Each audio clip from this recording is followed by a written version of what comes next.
We are convening the Performance Committee on Monday, September 8th at 8:30 a.m. I would respectfully request that everyone attending this meeting mute yourself unless you are recognized to speak.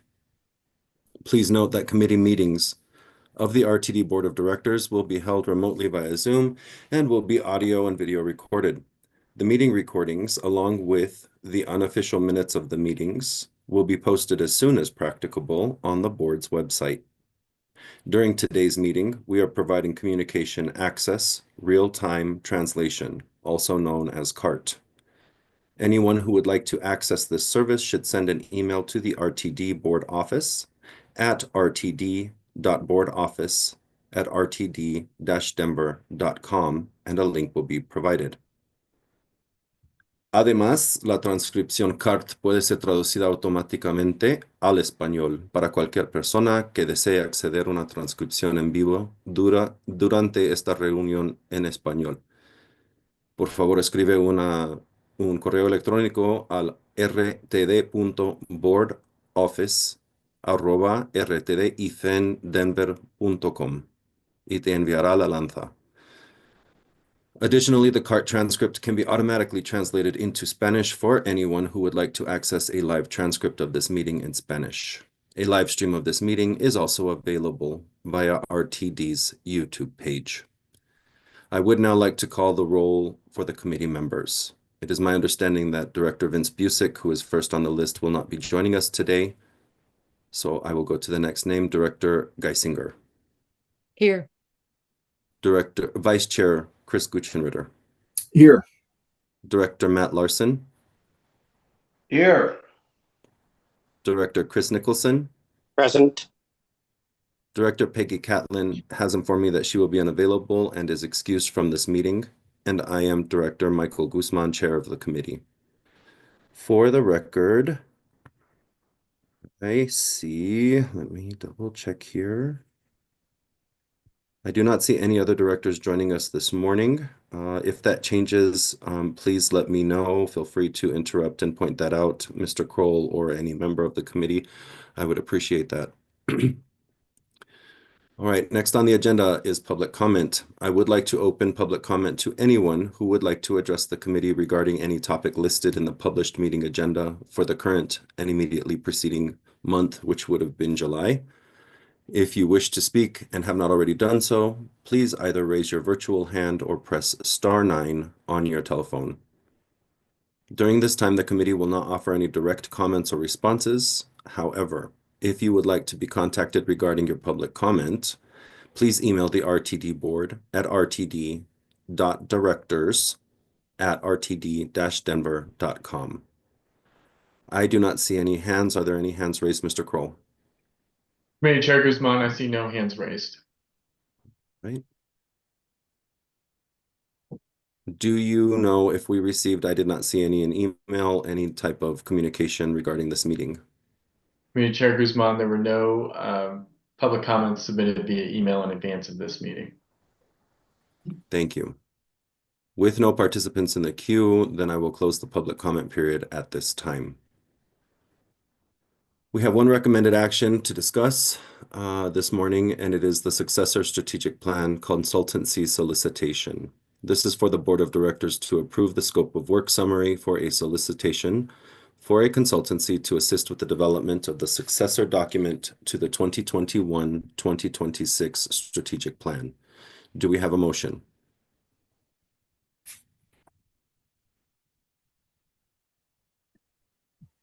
So moved. Second. I have the movement as Vice Chair Guchenritter and the second as Director Geisinger. I would like to ask Deborah Johnson, our General Manager and CEO, to present this item to the committee. Thank you very kindly. Good morning. As introduced, Deborah Johnson, General Manager and Chief Executive Officer. We are here this morning to present the summary scope of work relative to a consultancy solicitation to help the agency move forward relative to the expiration of the strategic plan that was adopted by the Board of Directors on August 10th of 2021. In doing so, this would provide this agency with the opportunity to continue the work in which this agency has worked so diligently on over the past 4 years, recognizing when I came into the organization back in November of 2020, there had yet to be any strategic direction relative to everybody aligning around what the agency's mission was or what this organization aspired to be relative to delivering transit services for today, tomorrow, and the tomorrows to come. With that as context, recognizing that this is a summary scope of work, considering we want to ensure that we have open and fair competition if this body elects to move forward and delegate authorization for me to put forward a solicitation to identify a third party to assist. Some of the aspects of the scope relative to deliverables will include, quite naturally, having the third party orient themselves to any relevant documents the agency has, work that has been done, in which they can help build a foundation on as we move forward. Engage key stakeholder groups. Quite naturally, when we talk about key stakeholder groups, not only the board as the policy entity or the policy body, I should say, our leadership team, staff, but also external stakeholders relative to our critical role here in the region. More specifically, as we look at what we'd be striving to do is centering us around what our goals would be relative to our strategic plan. Might that be capitalizing what we already have in existence, recognizing we made great strides, but there's still work to be done, and moving forward with how we actually manage what we are doing relative to our performance, i.e. be that a performance scorecard or some other aspect that would be forward facing and be very transparent to those that have entrusted us with the responsibility of being good stewards of taxpayer dollars. Quite naturally, in order to get us centered around this, what I have found to be most successful, and some of you that are assembled may recall that we did have a retreat whereby we could have conversation and rally around what we thought was optimal to outline the path forward, and then quite naturally culminate with a strategic plan document that would be taken up for consideration by this body as we move forward. So at a high level, that's what we have before us relative to a timeline. Quite naturally, we have to ensure we're adhering to good procurement practices. And so this would be going forward should you deem appropriate to move this through the September meeting cycle. If we're lucky enough to get out of committee today, go forward to the full board, initiate a procurement document, which is more or less internal to this agency's workings. There are aspects along the line of ensuring that fair competition that I talked about. If in fact there are questions from potential proposers, we ensure that we answer those questions and they are done in a manner in which everybody would be able to see those should they have interest in pursuing this procurement opportunity. Assemble a review panel to discern what might be the most responsive proposal. With that as a backdrop, would hope to leverage a engagement the end of the year with the anticipation of a notice to proceed in the January timeframe, and then basically move forward with the deliverables as outlined, ultimately aligning around having a successor strategic plan in the August timeframe. Should that not come to fruition, we could always look to extend the current strategic plan, recognizing that we have had great strides or made great strides with that. So, Mr. Chair, that's my brief report. I will yield the floor to you. Thank you very much for the opportunity to present this item. Thank you, Madam CEO. I would ask directors at this time who have questions or wish to speak to raise your virtual hands. I'll call on you in order. Are there any discussion or questions about this matter? Director Nicholson. You are on mute, sir. Sorry about that. Yes, thank you, General Manager and CEO. I appreciated the presentation and the document that was prepared. My primary question when it comes to the documents to review section, I noticed it didn't mention the strategic plans of other transit agencies.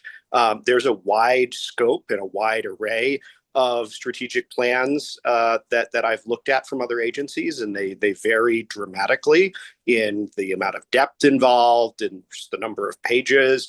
So I'd like to see in there a review of strategic plans of similar number of years from other transit agencies to give the board sort of some options for considering what type of document we should be putting together, we should be asking to be put together.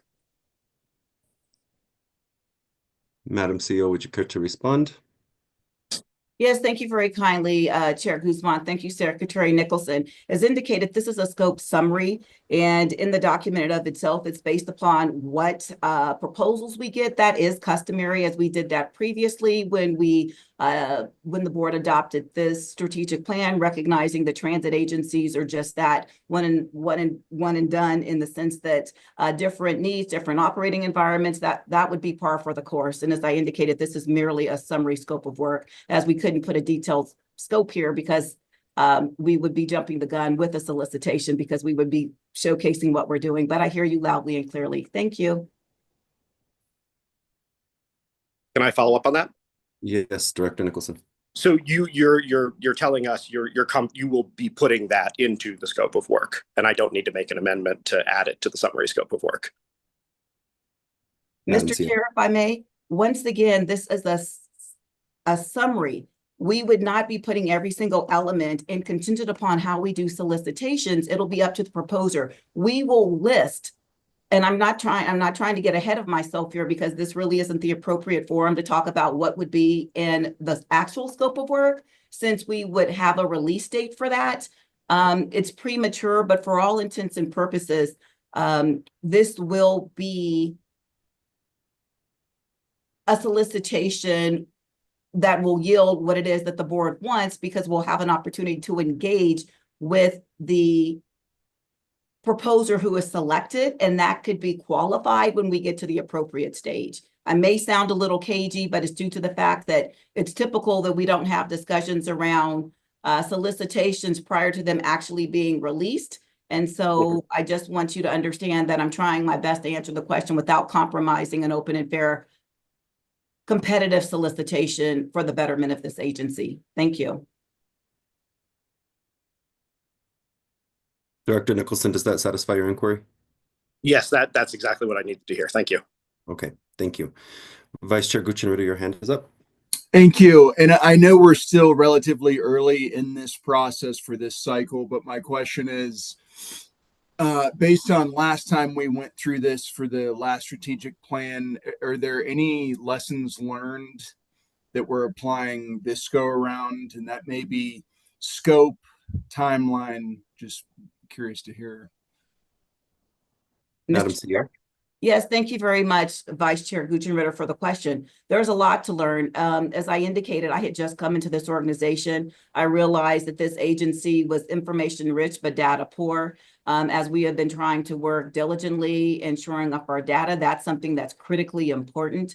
Recognizing that we didn't have a lot of resource documents that lended themselves to us moving forward. A lot of assumptions were made. We created baselines in the sense of more or less guesstimates, just due to the fact that this was something I would say relatively new to the agency. And when I meant relatively new, regarding us being in the midst of COVID, not having a lot of things at the ready. As we look at creating baselines, ensuring that we are leaning into all aspects of the organization, external entities as well, looking to the consultant. That's why there will be qualifiers in the scope relative to experience working within public agency realms, as well as transit agencies, to ensure that we are optimizing the opportunity that we have before us. Is there any follow-up, Director Gutierrez? Not at this time. Thank you. I would, since I don't see any other hands, just like to opine on one particular ask, and I know that this will be handled well, but task 4, the agency performance scorecard development. The current scorecard is as user-friendly as a hidden model on an Excel spreadsheet with a broken link. So if there's any way to make it more intelligible or more accessible to folks who are looking at the strategic plan, I'd really appreciate that. I think it would help both board members to be able to understand what and how we're evaluating, but also the public to understand what those metrics are and why they're relevant to the full scorecard development. Right now, it's pages and pages and pages of rubrics that, frankly, I don't even know that I have a full understanding of. I have to drill down very deeply into some of that work to be able to figure it out. So any way to help, I think, the board and the public understand what the valuations are would be of great help. And I think that in big part comes from the scorecard development. So we understand what we're looking at. That's my only feedback on this. Otherwise, if there are no other comments, we can proceed to a vote from the committee. Last opportunity. I see no hands raised. Thank you, Madam CEO, for the presentation. Directors, at this time, are there any no votes on this matter? All right, that passes with 5 ayes, 0 noes, 2 absent from the committee. Thank you very much.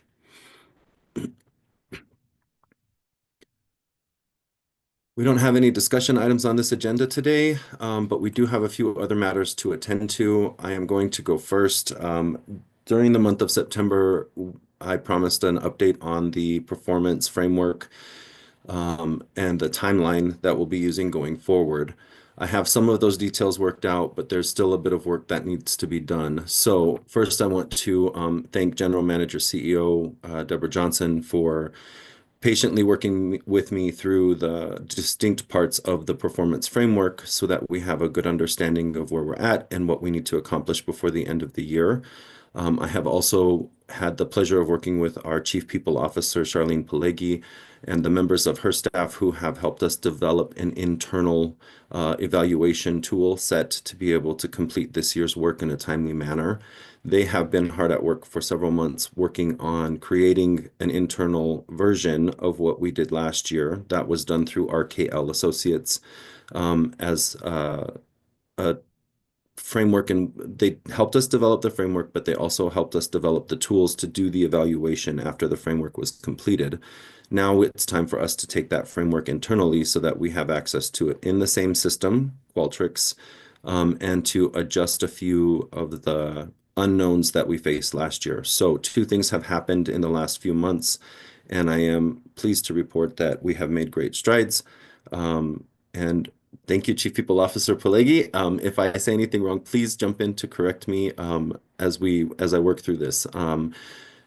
The instruments that we use to do an evaluation are a link that's sent to you. You basically fill out the form, you do your evaluation, and you have an opportunity to both post a grade sort of index on several different items pertaining to mission and values, base core job function, and the short-term goals that were set by the board at the beginning of the year.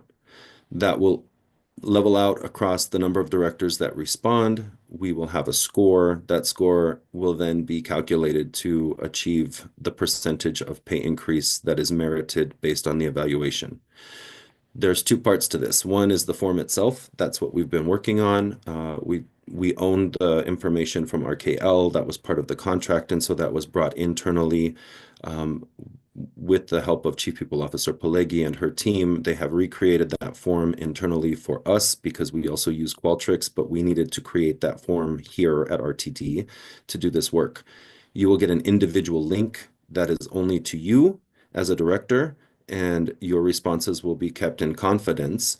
All of this work, I would remind everybody, is done under executive privilege. Nobody has the right to share anybody's responses, including your own, with anybody but General Manager CEO Johnson. They will see these responses after they have been compiled. So several things will happen, and I want to explain this process so that it's understood what we're looking at. Directors will be given about a week or a week to complete the form, after which time myself and one of the appropriate members of the board of directors, and this has been in discussion with Vice Chair Guchenritter. It could also be Chair Bouquet. It just depends on who has the time and availability to meet with myself and staff to audit the responses, to ensure that what goes into the report to all of us is what you put into the system with no changes. And it'll be a random audit of comments or scoring that were received just to ensure that there's no changes from what was submitted to what the board receives as a final report. After that, we will have an executive session in which our general manager CEO will present her self-evaluation to the board, and we will have an opportunity to discuss that with her, providing some feedback from the board, hearing the evaluation of our general manager CEO based on the different facets of the performance evaluation framework. And then directors will be given an opportunity post that executive session, should there be a need, to change their score. It will be a limited time. It may be 24 to 48 hours at the most. You would need to document, along with any changes, the reasons why you would do that. Upon completion of that time period, Director Guchenritter and I will compile the data. We will finalize a score. I will then take that to the board chair, and the board, I will take that to the board chair to discuss the results. And then we will have to have a vote on this committee to make a recommended action to the full board of directors to approve a score that will be made public. A couple of things to keep in mind. Because this is an executive matter and it is held in privilege, I would highly and very strongly suggest that we not use any type of AI in drafting comments regarding this matter.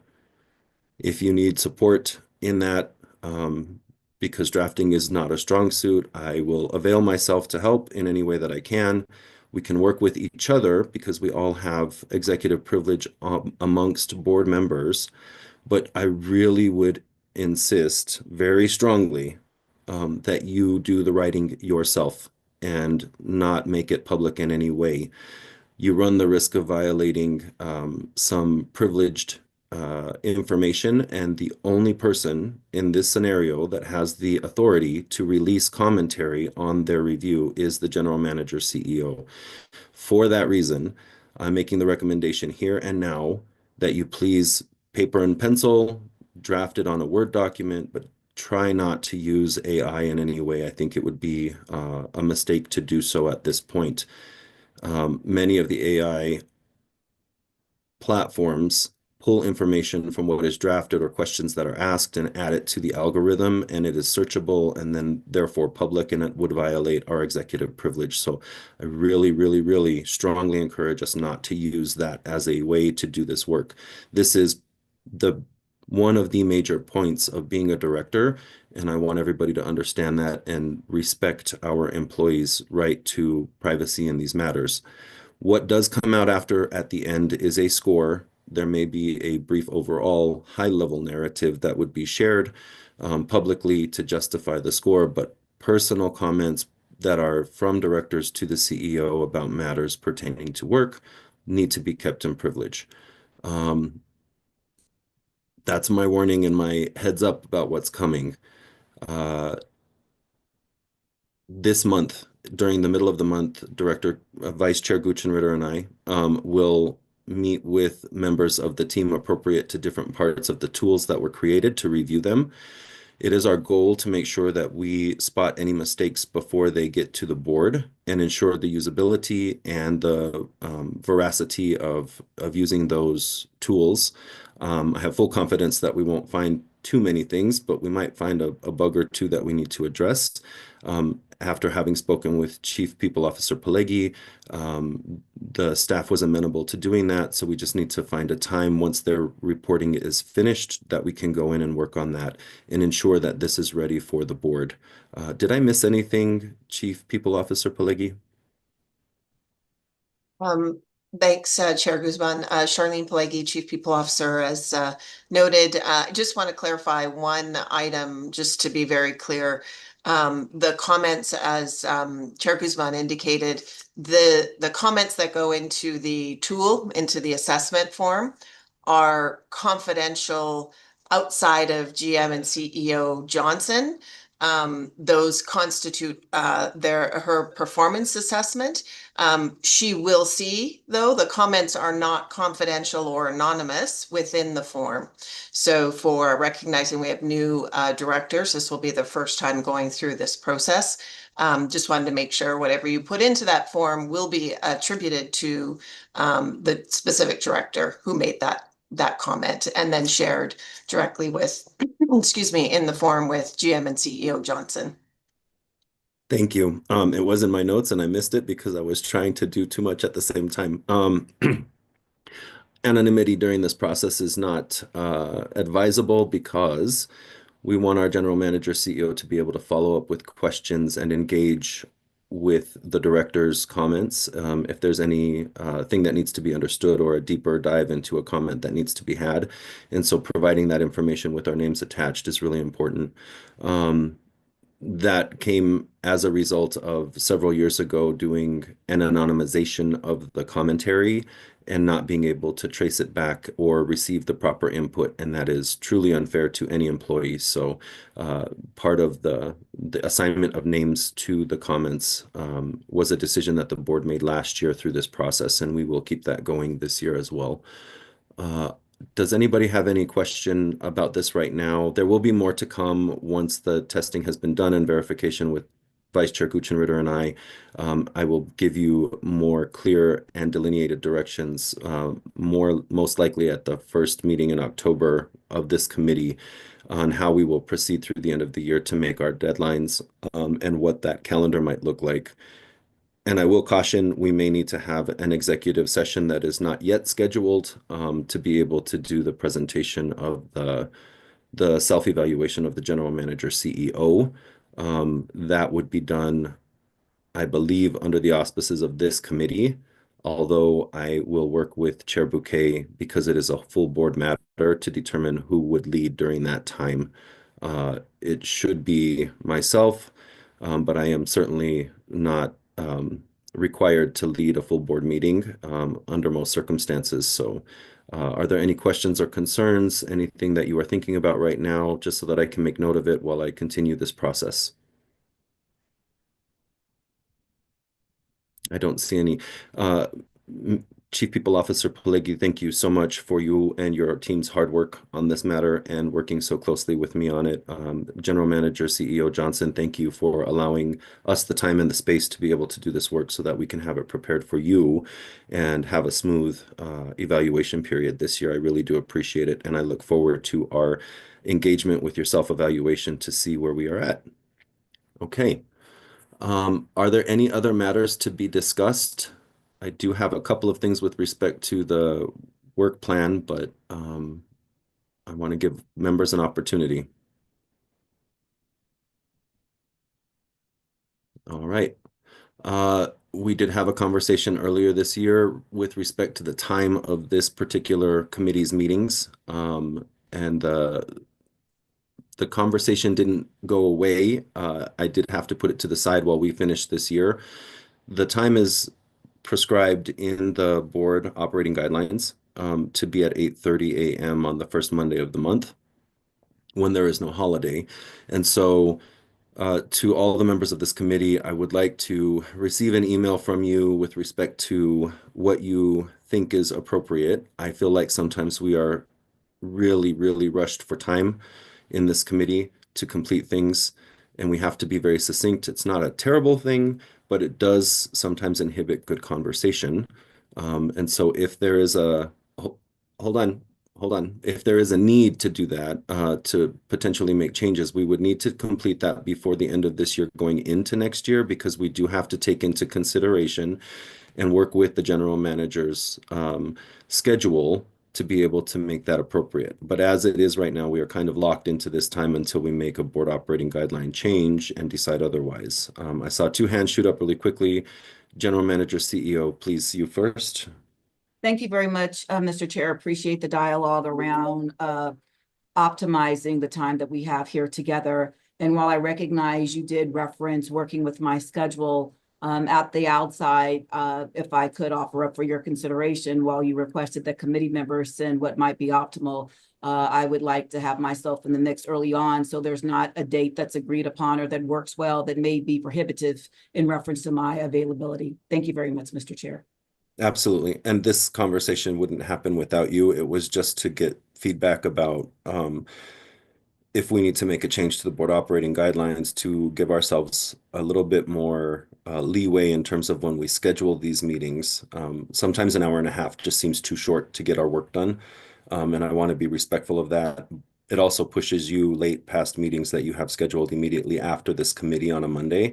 And I know that can be challenging and difficult, but that's a two-way street. It's challenging and difficult for us not to have the appropriate amount of time with you and the agency staff that's necessary to complete some of this work. Director Nicholson? Yeah. So, in the Bible, the first commandment is, I am the Lord thy God, and it's considered the most important commandment because it comes first. The first responsibility of the board is the oversight of the general manager and CEO. And I think that, the fact that we have 90 minutes for this committee, but when I go to OS&S, those meetings are scheduled at a time where if they need to go longer, they can. I feel like we almost treat this committee as second fiddle, when I think that there's plenty of reason to think that it is the most important committee that we have. So I would strongly support, I don't really care when precisely, but the ability to have a full equal standing committee hearing the way we do for OS&S and F&P. So. Thank you. I do not believe that the board is in any way akin to the Lord God, but we certainly are leading the agency. And so I can take the simile only that far, but I do agree with you. Part of why we established this time in the board operating guidelines was to ensure that we paid due respect to this committee. It was a little bit forgotten in previous years by previous boards, and it really does. How did you say it, Lynn? Sorry, Director Geisinger, yeoman's work sometimes, and usually it's all at the end of the year, right around the holidays, when this committee really, really has a lot of ground to cover. And so hopefully this year we have done our race well in terms of getting to the finish line by having everything in place to be able to make it a smooth landing for the end of the year. But point taken, and that is my bigger concern, is that we need to have the appropriate amount of time. Of course, we do need to have the participation of the general manager and staff, and that being the case, we can't just determine by ourselves what works for us. We need to work with each other, as we do in most matters in this particular committee. And so I would just invite you to send me an email about your thoughts, about what you think. Is it smarter to have the meeting just locked in for an hour and a half? Do we need to have more concurrent meetings? Do we need to have a meeting that has a longer time period? And I'm inviting that from everybody so that I can meet with our general manager, CEO, have that discussion and determine what is the best path forward for this committee. I'll be frank, unsatisfied with the amount of time that we've had to spend with you as a committee and the amount of work that needs to get done. And so I think we need to make a change, but I don't know what the changes that would work for everybody. So that invitation is open. I would look for an email, please, during this week, just because it's going to be a busy week with meetings. And it will give me time to consider what next steps look like before I have my next one-on-one with our general manager, CEO. Finally, as I look forward on our committee work plan, and I want to make this a regular function on all committees, is that we look at the work plan to see what's coming forward. October is pretty sparse for a reason on our work plan if you look at it, and that's because I know and anticipated that we would be talking about the performance review calendar and our dedication to it. So we will have a discussion about quarterly key organizational performance metrics, in-depth conversation around financial success. I'd like to keep the matter of the review really succinct. I will send out as much information in writing in advance of that meeting so that if there are any questions, we can address it quickly. And then we will look at the financial success of the agency and that final pillar that we need to review this year. And then we were anticipating having a conversation and a discussion about the revised board briefing documents Is there any objection by the members of this committee so we can focus on the other matters if we do that in an alternate way, either by email or by survey? We can determine what is going to be needed by the board of directors for the board briefing documents and make a recommendation to the full board. Would anybody object to doing that outside of the committee meeting, so I can gather that information and try and synthesize it for everybody ahead of time, so we don't have to waste time here doing that? We can actually focus on the financials, which I think would be a bit more important in the October meeting. And I'm just kind of looking for a head shake or a thumbs up or something from everybody. Is that cool? All right. Then I will get to work on that with Mr. Kroll, and you should check your email before the end of the week. Again, we've got several meetings this week, so it probably won't be until later in the week, but keep an eye out for it so that we can get that feedback from you. Thank you very much. All right, one last chance. Are there any other matters to discuss right now? Chair Guzman, my hand is raised. Oh, sorry, I didn't see it. Yes, please. Yes, thank you. If I may, as it relates to the board briefing documents, working through this, my team and I are the ones that compile said data, so it's critical that we're involved in the conversation relative to what might be advantageous for this board's usage. So I would appreciate the opportunity to be engaged. Thank you. Absolutely. Always. I wouldn't leave you out of that. Director Nicholson.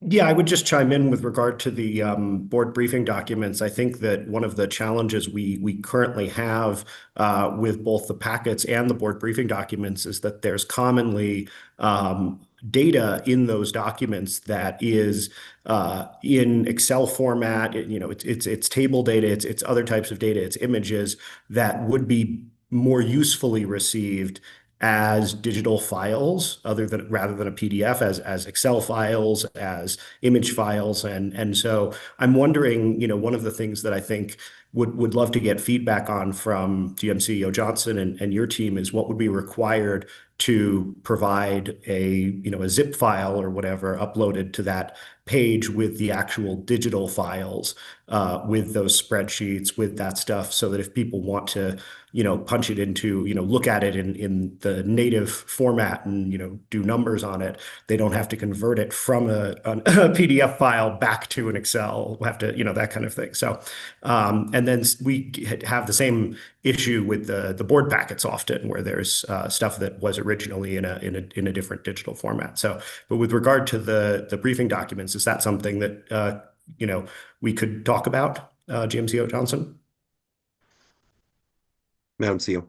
Yes, thank you very much, Mr. Chair. Secretary Nicholson, happy to engage on whatever topic is most appropriate. But I would state that in some circumstances, recognizing we're providing data that's come from the organization, we want to ensure in the event that it's disseminated elsewhere, that it's what staff has produced and hasn't been altered and is not that is reflective of the staff work and actual data. So contingent upon what it is you're actually seeking, as I indicated before, happy to engage, but that's done intentionally as we move forward. So as appropriate, we can have a broader conversation around that and what might protect the integrity of the data that staff is releasing. Appreciate it. Thanks. Thank you. We can continue that conversation. Please feel free to email me, CC our general manager, CEO on those emails. That way we have an ongoing conversation and we can compile it and look at it together. I'm certain that we can figure this out without delaying further in our precious committee time meeting about this particular matter. All right. Last chance. Any other matters? It is 9:09. I don't see any. Okay. Our next meeting date is October 6th, 2025. At that meeting, we will conduct the regular performance data deep dive on financial matters that we just discussed. In a moment, this committee will meet in executive session to further our dialogue with the general manager CEO regarding her performance in meeting the agency values, core base job duties, and progress towards the 2025 short-term goals. I would like to append the motion to move into executive session to state that the performance committee meeting will be deemed adjourned after it adjourns into the executive session. For public transparency, this means that once the committee moves into executive session, the main meeting will be adjourned. I will now entertain a motion to move into executive session to discuss the following. Pursuant to section 24-6-402, open paren 4, close paren, open paren F, close paren, open paren I, close paren of CRS for consideration of personnel matters regarding the board's dialogue with the general manager and CEO on her performance meeting in the agency values, core-based job duties, and progress towards her 2025 short-term goals, and input the board of directors on the same, with the amendment to adjourn the regular meeting as we adjourn into the executive session. Do I have a motion? So moved. Thank you, Director Gutschner. Second. Thank you, Point- Director Geisinger. Point of information, Mr. Chair. Given that we're missing 2 members, how many votes are required to go into executive session? 4 for the quorum, and we have 5 members present. Mr. Kroll? It's actually 5 members for Oh. the vote to go into executive session per your bylaws, but you have a sufficient number. Thank you. Okay, I have the movement as Vice Chair Gutschenritter, the second as Director Geisinger. Are there any noes? Seeing none, I will request everybody exit this meeting and click on the link to go into the executive meeting that is supposed to be there. Thank you so much.